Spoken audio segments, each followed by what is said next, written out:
Let's go ahead and just go for the gold, shall we? I'm going to do some review from last quarter here, and at the same time, we'll go ahead and practice some of our new ideas. So for this question, I'm telling you that I'm going to mix 17 grams of ammonium sulfate and with 16 grams of calcium chloride, and we're going to produce calcium sulfate and ammonium chloride. And what I want to know first is this a balanced equation? So before we do anything, go ahead and balance it. Pause and come back. Okay, so let's look at what we have. I look over here, I have 2 ammoniums on this side and only 1 ammonium on this side, so I know no matter what, I have to have a 2 here. Put my 2 there. So now let's see, that gives me 2 chlorines and 2 ammoniums. I have 2 ammoniums, 2 chlorines. Okay, so I'm good there. 1 calcium, I'm good there. 1 sulfate, 1 sulfate. So we're balanced. Now the next thing is, now I look at this, I've given 2 masses of these that I've reacted together, and I've put them in a volume for each. Now I want to ask you, actually, no, I'm sorry, let's back that up. Let's apply something new first and look and see what's going to be aqueous, what's going to be solid. So go ahead and open your book, or you can go to the slides for the lectures, and if you look on page 336, you'll see some solubility rules. The first thing that you see is that anything with ammonium is aqueous. So I have ammonium with sulfate, sorry, and that's going to be aqueous. And then this ammonium chloride is going to be aqueous, AQ.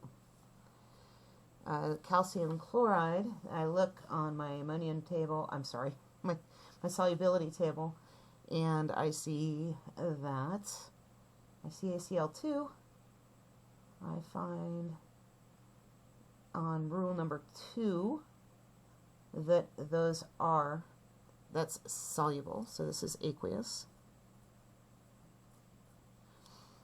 And then I look at my sulfate, and if I look again at rule number 2, it says sulfate is soluble except if it's mixed with barium or calcium or mercury or lead or strontium. So this sulfate, calcium sulfate, is a solid. It's going to make a precipitate. Cool. So we have our phase labels. Now what do you think we're going to do? If I want to know how much of the solid I'm going to make, pause this and see if you can figure out what we're going to do to figure out how much we'll make. Cool. So hopefully, maybe a little bit of a hint here is I wrote out the molar masses for each of my reactants. So this says, okay, I have the amount that I used, and I have the molar mass of what I used. And now I need to figure out what the limiting reagent is. So let's start with my ammonium sulfate. I have, I'm going to call this X, so I'm not writing it out, and I'll call this Y. So I'm going to have it's just 17 grams of X times, let's see, 1 mole of X to 132.14 grams of X. Let's see. I know I'm going to make this solid here, so let's just go ahead and compare that to how many moles of the solid that I'll make. We'll call this Z. So times, let's see, 1 mole of Z to 1 mole of X. Cool. So that is going to give me 17 divided by 132.14 is 0.1287 moles of Z. Let's double check.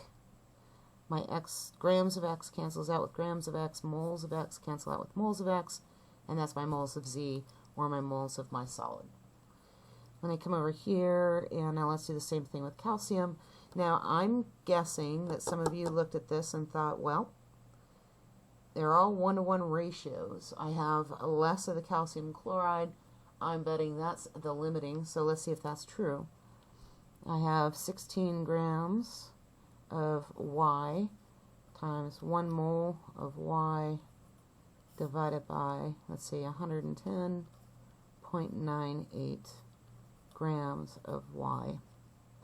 Let's do the same thing. Let's look at the other side of the equation. 1 mole of calcium sulfate to 1 mole of calcium chloride. So 1 mole of Z to 1 mole of Y. Put that into my calculator, and what do I get? Oh, I get 0.1442 moles of Z. Oh, looky here. So that means the thing that I had the most of actually gave me a fewer amount of moles of my product. So this is my limiting reactant. This is the most that I can make of that solid. So let's see.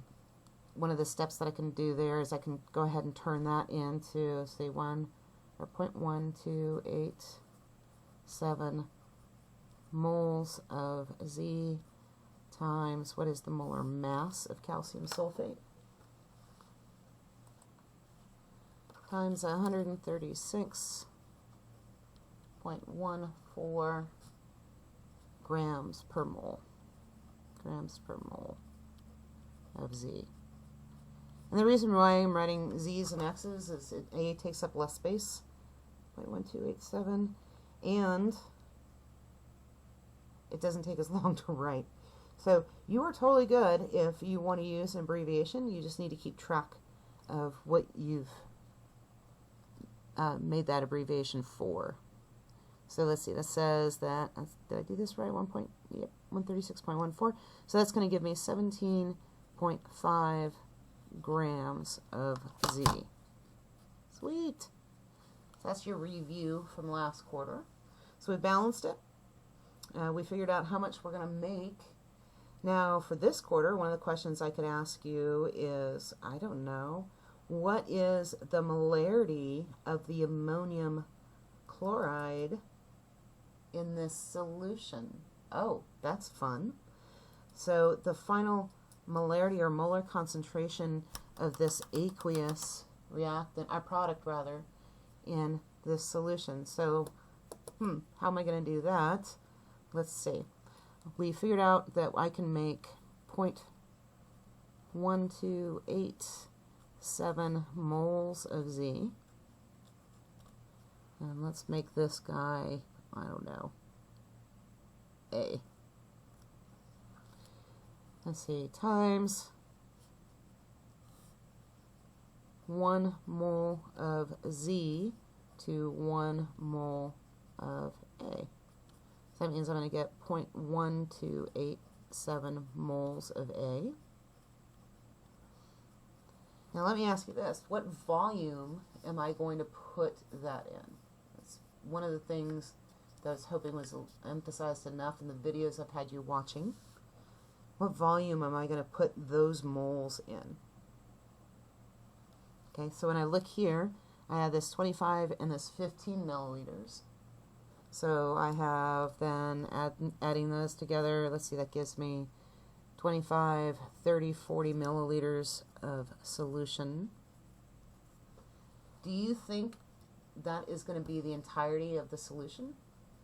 Because remember, it's not just the solvent that we're looking for. We're looking at the total volume of the solution. And what I'll tell you is that if you haven't been given a way to figure out how much volume your solid is going to take up, then you are safe to use that combined volume as the total volume that it'll be in. But you do want to pay attention to see if there's anything mentioned as far as assume that the solid product displaces, I don't know, 4 or 5 milliliters of solution. So then you would have to add that displaced solution into your total molarity. So let's see, I have 0.1287 0.87 moles of A. And those moles are going to live in that 40 milliliters of solution. So divided by 40 milliliters of solution times, there are 1,000 milliliters per 1 liter. So 0.1287, let's go ahead and divide that by 40 and then multiply it by 1,000.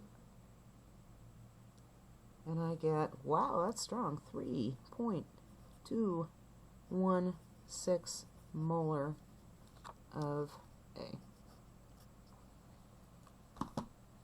Sweet. Oh, no. I made a mistake. What mistake did I make? Find it. Are there really only 1 mole of A to 1 mole of my calcium sulfate?